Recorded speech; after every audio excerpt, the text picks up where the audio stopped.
Selamat pagi lagi, ketemu lagi dengan Awan Wisudanto, Elektro 91 dengan teman saya seangkatan. Ya, saya Ricky Frindos, Elektro 91 juga. Sekarang kesempatan ini kita mau membicarakan tentang ESG.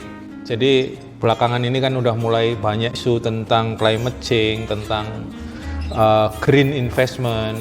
Udah Ricky ini yang tadinya bergerak di bidang investment, kemudian dia pindah ke LSM Kehati ya, udah Ricky ya.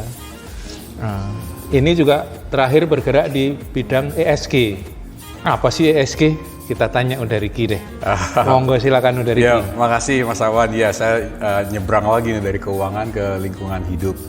ESG atau ESG kalau secara kepanjangan sih environment, social, and governance. Tapi ESG yang banyak diomongkan sekarang orang-orang itu dalam konteks finance biasanya, dalam konteks investasi. Jadi ESG investment artinya sederhananya investasi yang memperhitungkan aspek-aspek lingkungan, sosial, dan tata kelola yang baik ketika membuat keputusan investasi tersebut. Sebelum Anda beli saham, beli obligasi, kasih pendanaan, kasih kredit ke perusahaan atau bisnis tertentu, lihat dulu gimana praktek kinerja lingkungan, sosial, dan tata kelola dari perusahaan tersebut. Jadi ada dua pendekatan sebetulnya, dua perspektif sebetulnya. Perspektif yang pertama adalah ESG investing ini bagaimana investasi atau pendanaan dilakukan mempengaruhi lingkungan dan sosial. Sesuatu yang sustainable itu doing no harm, jangan sampai merugikan lingkungan dan masyarakat. Atau lebih baik lagi berinvestasi sekaligus memberikan manfaat yang positif bagi masyarakat dan lingkungan. Itu perspektif yang pertama.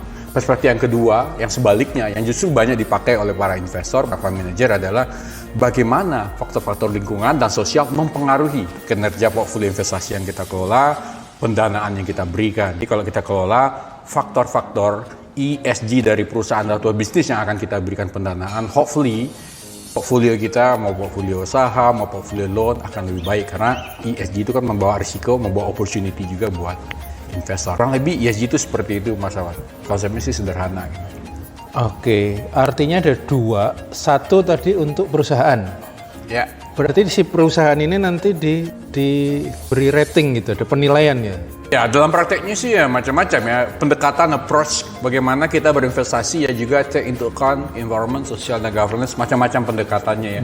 Bisa misalnya kan investor atau bank dalam hal ini gitu ya, merating perusahaan tersebut, melakukan assessment kinerja ESG-nya gimana. Bisa juga dia udah menentukan gitu, positive list atau negative list. Saya nggak mau nih investasi kasih loan ke batu bara, segala rokok. Iya. Atau positif, saya hanya mau investasi di renewable energy, electric vehicle gitu. Atau saya investasi regardless the sektor, tapi saya lihat gimana kinerja mereka mengolah aspek-aspek ES dan G-nya gitu. Sehingga sesuai dengan compatible dengan value ESG dari investor atau dari financial institution ini untuk ngasih pendanaan.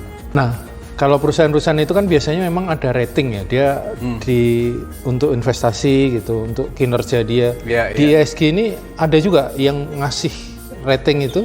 Ada ya, ini proses lah ya. Ada kalau kita di financial market kredit ada rating kredit gitu ya. ESG juga ada dalam konteks menilai kinerja praktek ESG perusahaan tersebut ada. Misalnya Yayasan Kehati tempat saya kerja sekarang Mas Awan, kita juga melakukan hal yang sama. Bisa dikatakan Kehati ini adalah pioneer di Indonesia terkait ESG investment. Jadi kita melakukan assessment perusahaan-perusahaan yang listed di Bursa Efek Indonesia dari perspektif ESG. Kemudian kita kasih skor mereka dan kemudian kita tentukan ini loh the best companies di BEJ dalam hal praktek ESG. Oke. Seperti itu. Jadi nanti ke depan investor tinggal melihat dari rating ya. Oh ini kalau saya mau invest di sini secara ESG, betul. Pilihannya di sini angkanya sekian. Ya gitu. Betul. Sudah ada sekarang rating-rating seperti itu gitu ya. Ongoing lah, artinya lagi improvement dan membentuk framework standar yang paling ideal. Tapi itu sudah ada. Kati sudah melakukannya dan Yayasan Kati juga udah kerjasama sama sudah ada 11 fund manager yang kita dekati. Mereka investasi reksadana mereka ke saham-saham yang kita bantu assess dari aspek environment dan sosial. Sudah ada berada 11 fund manager 11 di Indonesia sekarang bersama dengan Yayasan Kehati. Oke, terima kasih sekali udah Ricky. Sami-sami Mas Awan. Terima kasih. Makasih teman-teman.